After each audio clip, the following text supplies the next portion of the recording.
Continuing with our talk, the first thing we need to understand that Allah is extremely merciful. Allah wants us to succeed. We need to have this in our minds.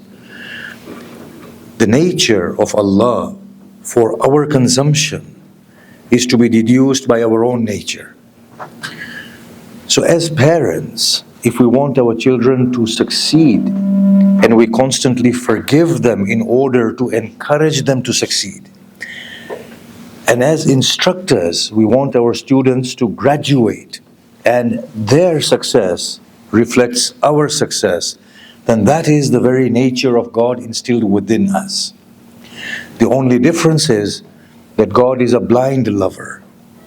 We love through limitations. No matter how unconditionally we love, there is certain limits, but God has no limits.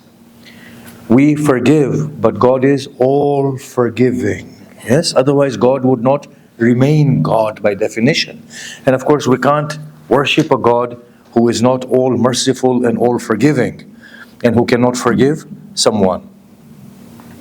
Even if there's a state that is unforgivable state, God can overpower that state.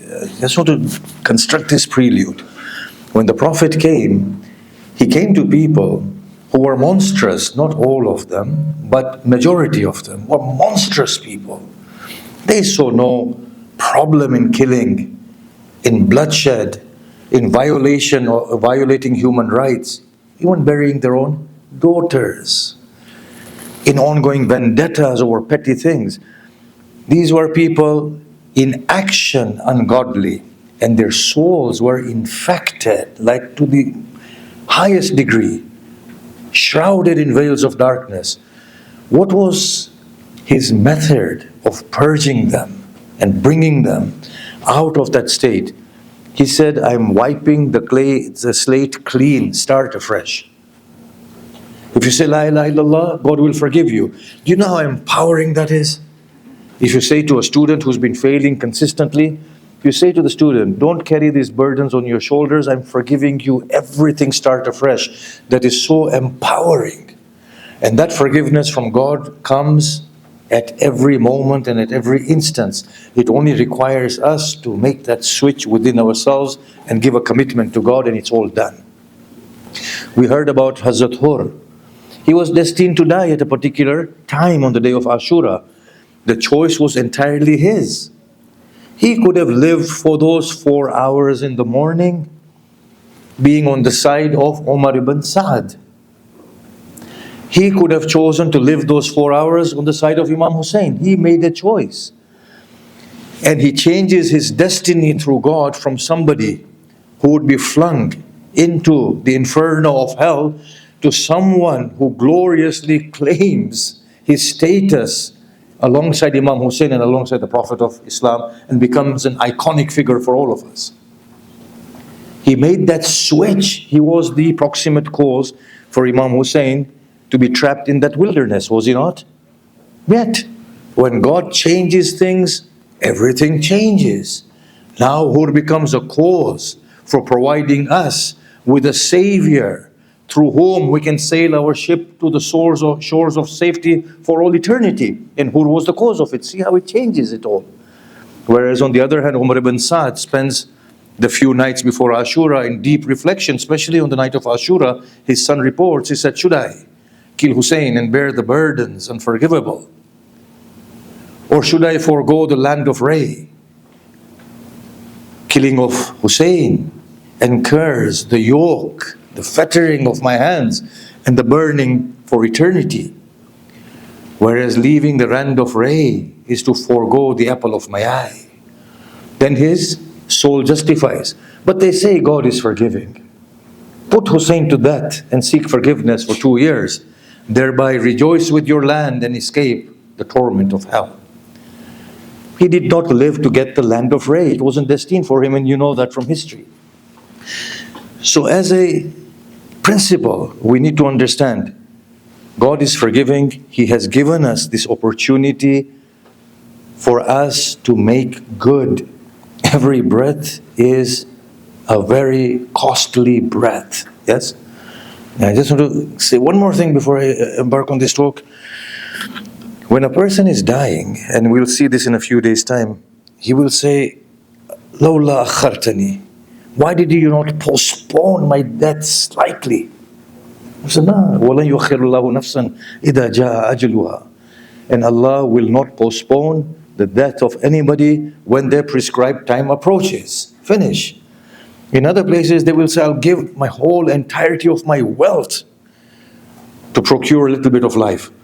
It is at that point that we realize the worth of life as opposed to the worth of everything else that we amass in this world. When a person is dying and they're not endowed with God, they will not hesitate to give away their belongings, right, to procure a few more days.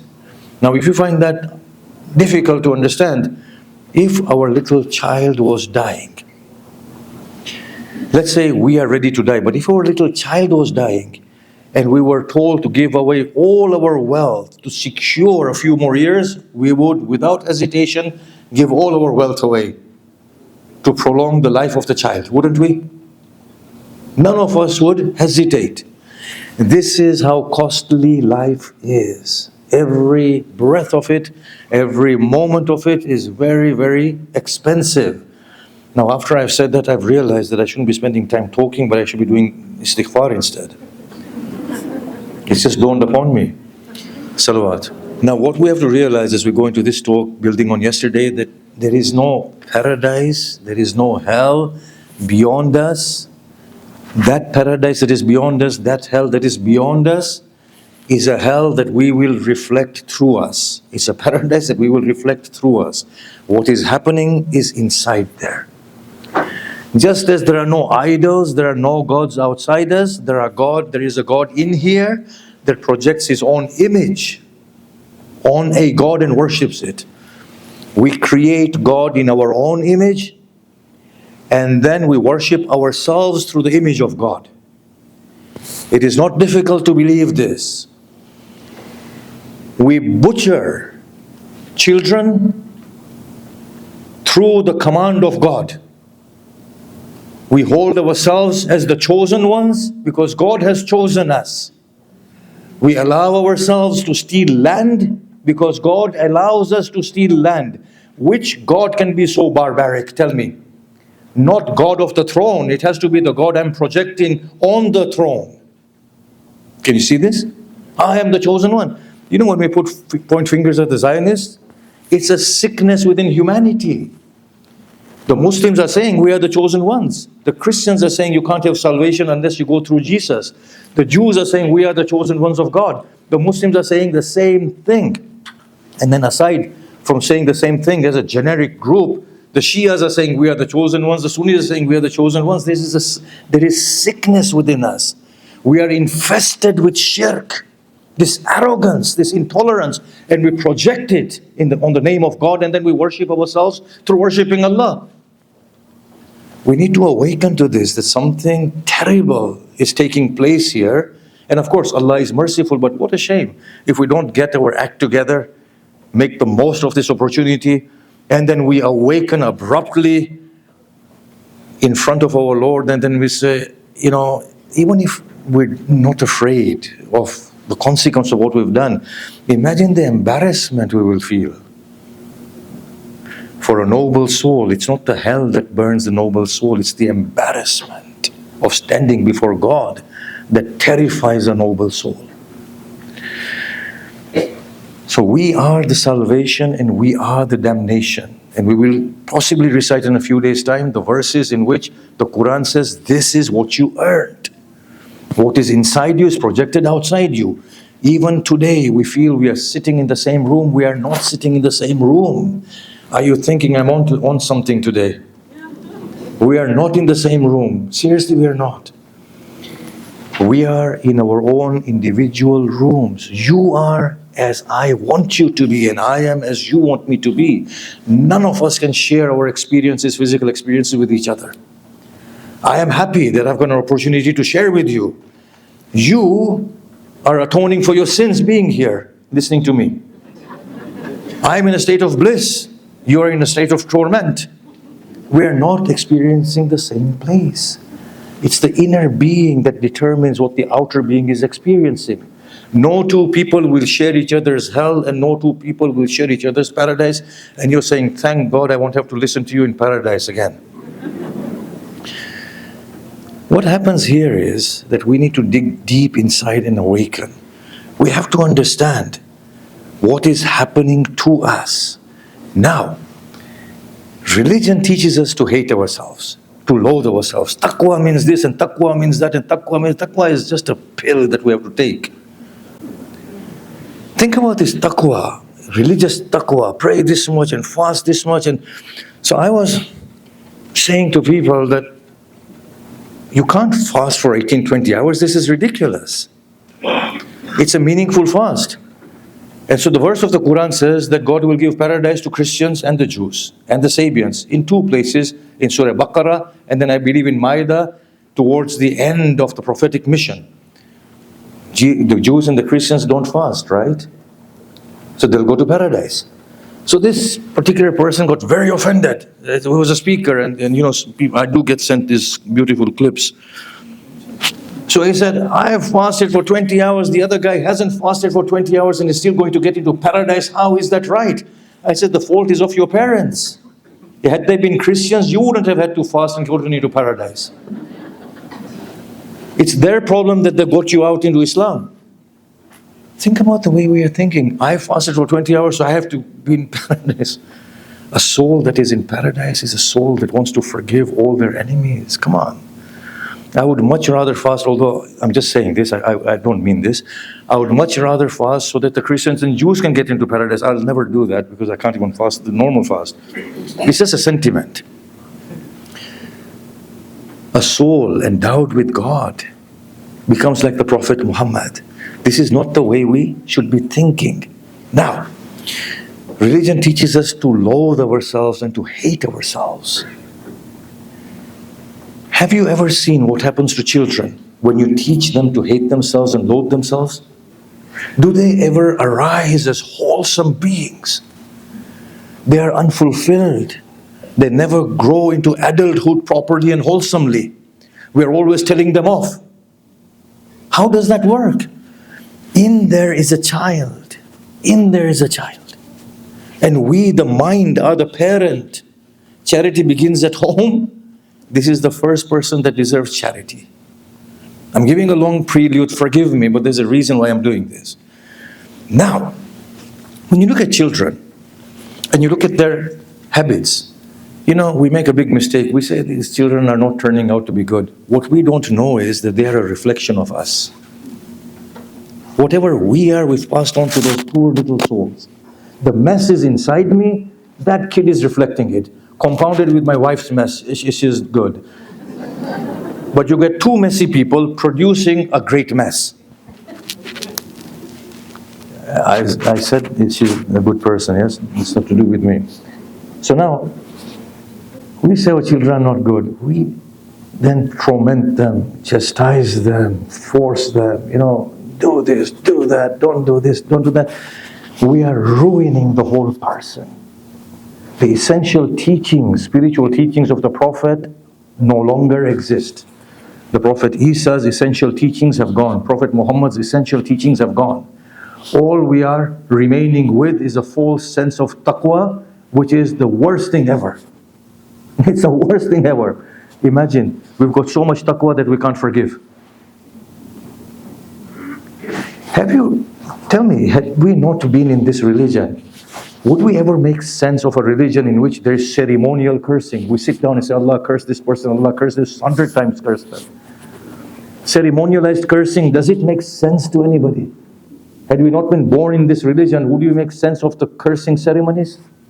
We wouldn't, would we? We can't make sense, and that's why the best thing we do is curse each other. We're very good at cursing everybody. Have you seen that? It's a part of our psychological makeup. Because of the du'as that we read, they're full of curses. Some of the ziyarats that we read, they're full of curses. How can any sane, noble, godly soul make sense of such ceremonies? It's not from the Imam or the Prophet. You remember this event of the Prophet when the angel of death is taking his soul, and he says, it's very painful. And the angel says, dear messenger, this is the least amount of pain anybody will incur. At that, he said, in that case, give me the pain of the sum total of my ummah till the day of Qiyamah, so that none of them have to go and endure this pain. That's the blessed Prophet. Yeah. So when we look at the children, we should say to ourselves, actually, these are my problems that the child is carrying. And so my attitude should be different. Now that attitude should be within us for our own self. You see, we are not clean slates. We are not innocent people. Yes, we are. We don't have any sins before birth. I acknowledge that. But we come through means into this world. Our parents, their parents, their parents. We come with full carrying burdens upon our shoulders. Yes? We do not come as innocent people. There is so much mess inside us at a human level. When this mess begins to reveal itself, the only way to rectify it is to create a distance. Is to say, I am not this. This is alien to what I am. As soon as we can create a distance, then we can deal with it. As soon as we identify with it, we fall in the falls of shirk. That I am this, and that we want to preserve that identity. That is where the problem of shirk takes birth. In trying to retain this false person who I am not. And all the loathing and self-cursing and all the glory and proclamation of my pride comes from that mistake. That we are not distancing ourselves from the false person, and the false person is not even me. But if we can understand the art of doing this, then we will see that those evil traits that we have are the biggest potentials for our growth. You see, God has engineered things in this world for us to reveal to ourselves what is lurking within us. So God will place a test, and that test is a mercy. And through that test we will reveal what is hidden within us. Once we reveal it, the idea is that we look at it and we say, this is not me, and rectify it. As soon as we begin to hate ourselves and loathe ourselves, we are firmly identifying with that trait. And that is not us. So when it comes to bravery, and there's an opportunity, the Maulana will run away.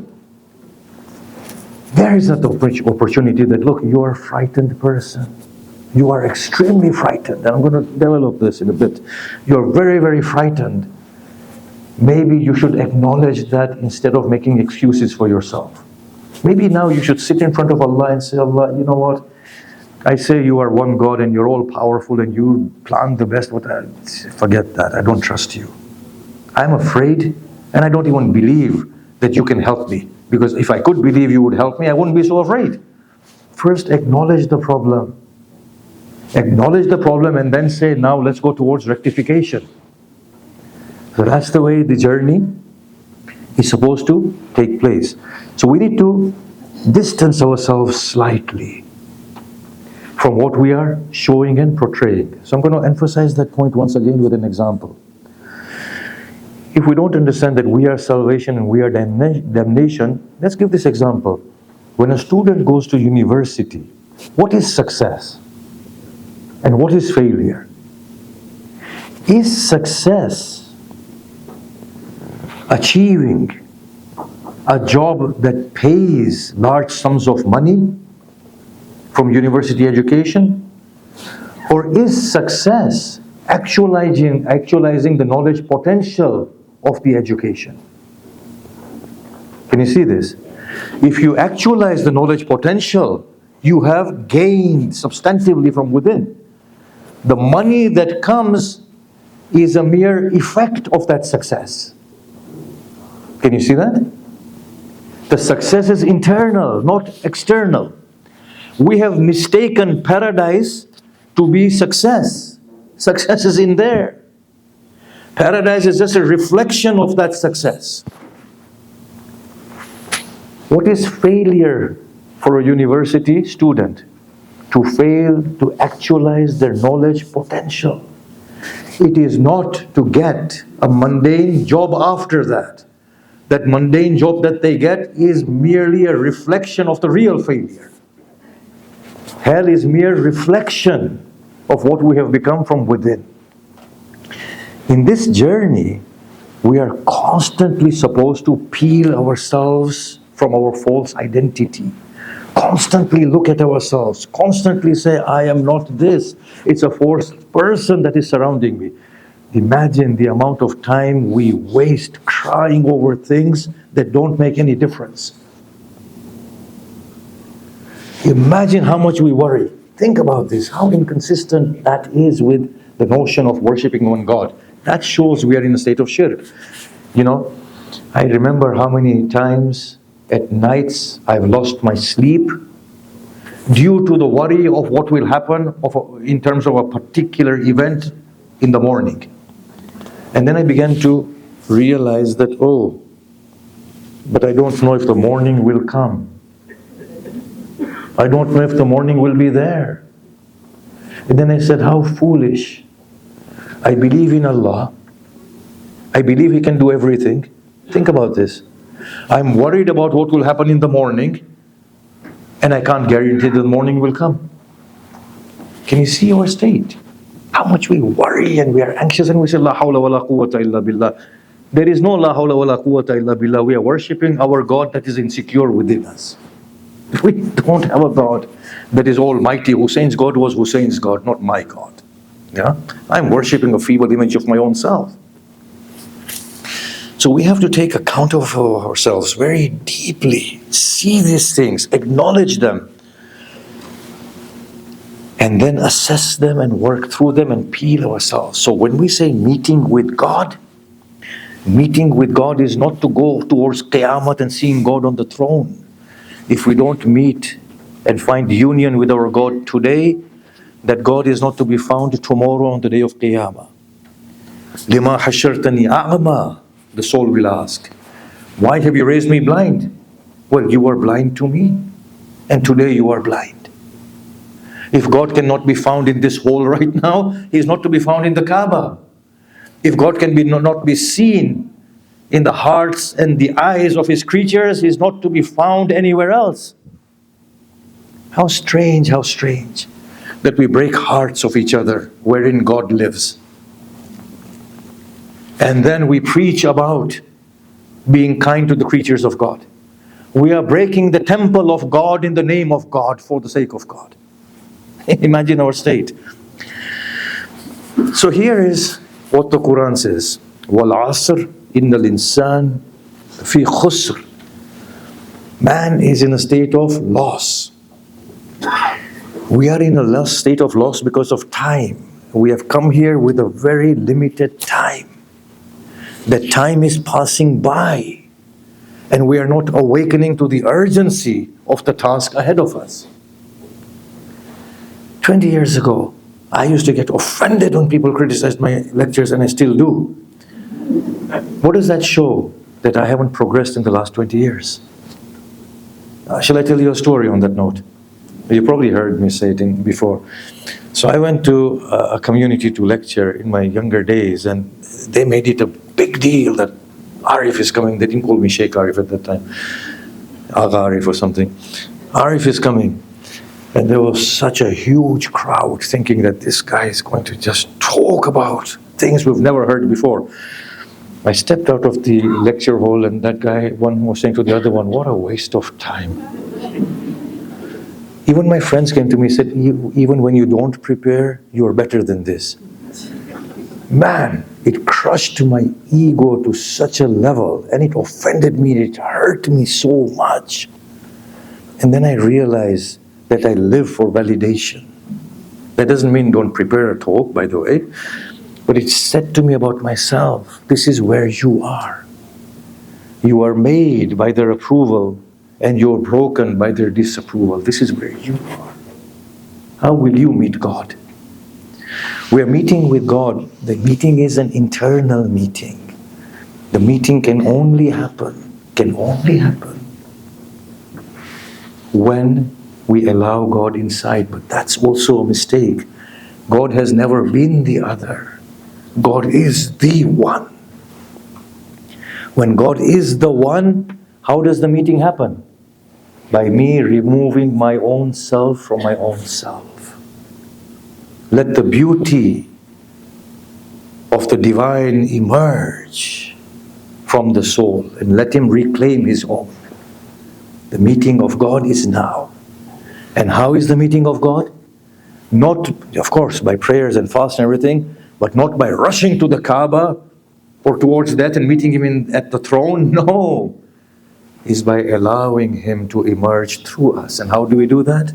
By losing our own selves. And that's the only meeting with God that makes any sense. Now, if you look at the Quran, it gives us prescriptions of how to meet with God. وَالْعَصْرِ إِنَّ الْإِنسَانَ فِي خُسْرٍ لَفِي خُسْرٍ إِلَّا الَّذِينَ آمَنُوا وَعَمِلُوا الصَّالِحَاتِ. Except for the people who bring faith and perform righteous deeds. What is this? What is this? What is the meaning of everybody is in a loss, save people who bring faith and perform righteous deeds? I've brought faith. I perform righteous deeds. I'm still not charitable. Because I think righteous deed means praying and fasting. I still do lanat and curse on everybody on this earth. I still hate people. My heart has no mercy for my neighbor who's not a Muslim. My heart does not break at the plight of the Palestinians. My heart hates the Zionists. But what if I was born as a Zionist? Wouldn't I want you to have mercy on me so that I may be educated and evolve? Can you see this? By hating a group of people, we are further prolonging the problem, aren't we? Until and unless all of humanity, and I'll talk about this at the end, until and unless all of humanity as a collective reforms, we've all failed. We have all failed. I often ask myself, what is the difference between me and Saddam Hussein? Aside from the lack of capacity that I have. If I can do injustice to my insubordinate in the limitation of my capacity, then if I had the authority that he possessed, I would do no other than what he did. The very fact that I can do injustice, even to an extent, to my subordinates, then I can kill people at will if I'm not to be held to account. What is Iman and Amalun Saleh? You see, Iman in the book of God means being directed, firmly committed and directed. That's what Iman means. It does not mean lip service that I believe in Allah. It means I am committed to Allah. And how are we committed to Allah? It does not mean only praying and fasting. It means no, I am committed to you in the sense that I will uphold you and your traits beyond mine. Can you see that? If I'm committed to God, then God is my direction. Then Allah says, يُخْرِجُهُمْ مِنَ الظُّلُمَاتِ إِلَى النُّورِ. He purges them from darkness and brings them into light. He purges them from insecurity and makes them secure. He purges them from hatred and makes them merciful. He purges them from greed and makes them charitable. What else does it mean? Tell me. What will we take with us in the next world anyway? What, namaz and don't do that. Namaz and fast and, have you not heard the hadith of a statement of Imam Ali? How many people fast only to receive hunger and thirst from it? How many people stand at night in prayers only to receive swollen feet from it? And how many people pray the Quran only for the Quran to curse at them? Good deeds don't mean these things that we've understood, although they are good deeds and we need to understand their potency. Iman means direction towards God. Allah, I'm committing myself to you. What does this commitment mean? Do robotic actions. No, this commitment means I'm giving myself over to you. What does it mean I give myself over to you?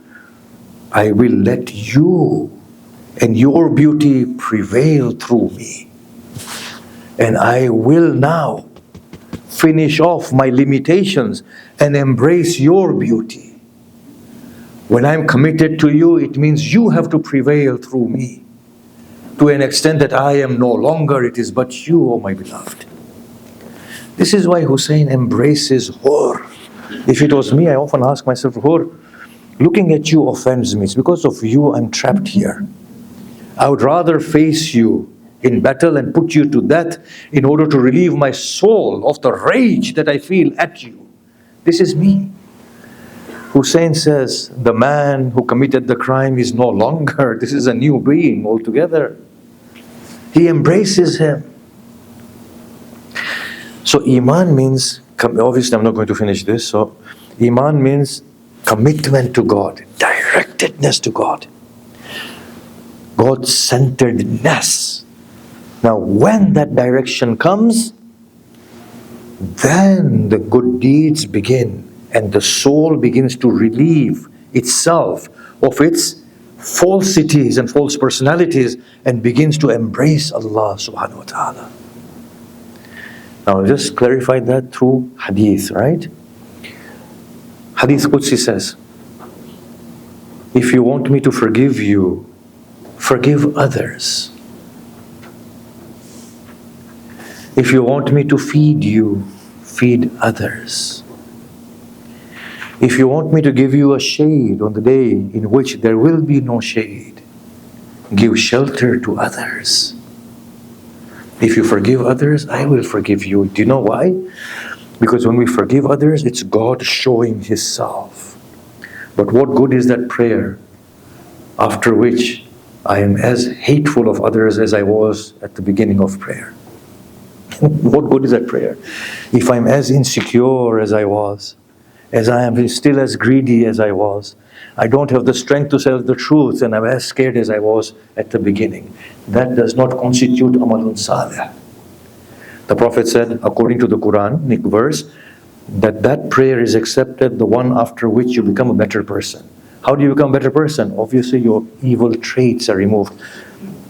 So Iman billah means directedness to God, and for this God to commit to the real God, that I'm giving myself up and I'm embracing you instead. I will not now want anything beyond you.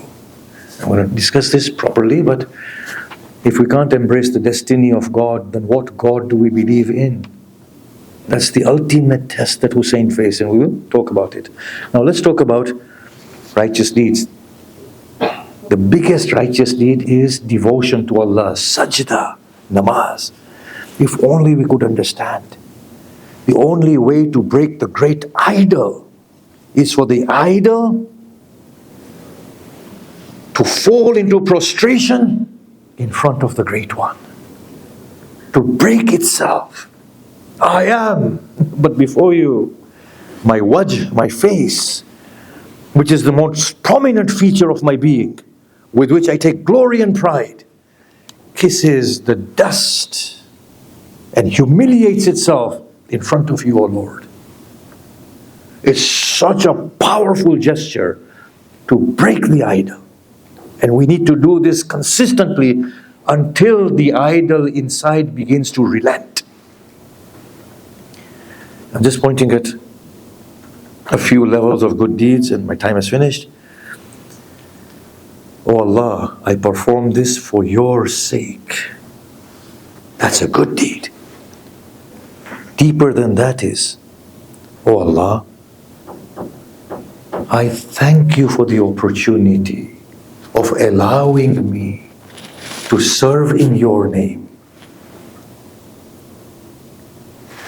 Deeper than that, oh Allah, I am not worthy of this blessing that you allow me to work in your way. I'm not worthy of it. And the soul is humbled. And deeper than that, to say, oh Allah, It is you. I am but an instrument in your hand. I have not done anything. And my debt to you increases. Allow me to thank you for doing this good deed through me. These are the levels of good deeds when the soul begins to relent and fade away in Allah subhanahu wa ta'ala. Hussain ibn Ali was asked for charity. He gave with one hand from behind a veil and he shed tears. He says, "Oh man, this was yours. Forgive me if it's not enough." If you ask Hussain, "What price do you want for giving your head?" He will say, "How can I thank Allah for allowing me to be the one whose life He chose? I am so indebted to God." The Prophet is supplicating to Allah. In the depths of the night, Bibi Aisha goes to him. She said, "Why are you asking Allah and pleading to Him so much, whereas He has revealed in Surah Fath, He has forgiven you all your sins, those that have gone and those that are to come." He said, "Aisha, should I not be a thankful servant? I will say, oh Rasulullah, what has He given you for you to thank Him? He has given you nothing but troubles." Rasulullah is saying, "He has given me the opportunity to be with Him." Then Hussain says, "What has he lost? The one who has found you. And what has he found? The one who has lost you." So here is the sister of Hussain, constantly preoccupied with her Hussain. "Oh Hussain, why are there no helpers with you?" "But oh sister, who may I call on this day?" "Call Habib." On the night of Ashura, "Hussain, are you confident that they will die for you?" I'll say, "Oh sister, oh Zainab, even if you get 1,000 people to die for your brother, he is going to be killed. He is not going to be spared." It does not sit in her mind. Imam Hussain reads some poetry on the night of Ashura or on the eve of Ashura, and Zainab, realizing the meaning that Hussain is going to die, loses consciousness. And she says, "Oh brother, then that means you're going to be killed." I will say, "Zainab, have you not understood that your brother is going to be snatched away from you?" She is refusing to believe. On the day of Ashura, after the combat comes to a stage where they are now fighting in accordance with Arab tradition, single combat, Zainab comes to her sons. She says, "I would like you to give your lives for my brother." And they said, "Oh mother." We go to him. He turns his face away from us, knowing what we will ask him. Now I'm going to recite the popular narration, and I believe these are human sentiments and we shouldn't be so hung up about Masaib. She says, "Fizza, although I said it's a popular narration, listen with your hearts, listen with your hearts. The love of Hussain and the tears for Hussain and the broken heart for Hussain is the biggest ibadah because it cleanses the ego." She says, "Fizza, call my brother." As Fizza comes to Hussain, "Your sister summons you."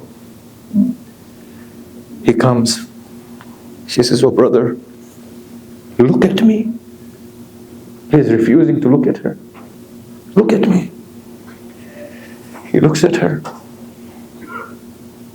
"How will I see our grandfather on the day of judgment?" But Abdullah may be angered that his sons are killed. It is not so. Abdullah brought them. He said, "If anything were to happen to Hussain, give my children." Reluctantly he accepts. Now we find this in some makatil, that she cleans them, puts fresh garments upon them, combs their hair, as if she is dressing them. is a sister. As they go into the battlefield, Umar ibn Sa'd says, who are these? They are the children of Zainab. I am astonished at the love this sister has for her brother, that she has sent them to die. The children are killed. Hamid ibn Muslim says that he lifts the children in a way that their chests are in the arms of Hussain and their feet drag upon the dust of Karbala. Abbas ibn Qummi says that whenever Hussain brought a body back, the ladies would come and ahead of them would be Zainab. On this occasion, the women are there, but he does not see his Zainab.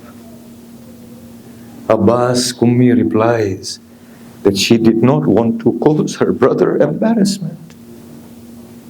Hamid ibn Muslim says, I witnessed the scene on the 11th of Muharram. Everybody was accompanied by a woman crying, but for two. I said, were they without a guardian? I was told, no, they are the children of Zainab. Why is their mother not weeping upon them? I was told, go ahead and you shall find Zainab. I went ahead and she was in the embrace of a headless body. I said, Zainab, would you not spare a tear for your children? And she said, I have given them for my Hussain. Rahmallah man qara al-Fatiha.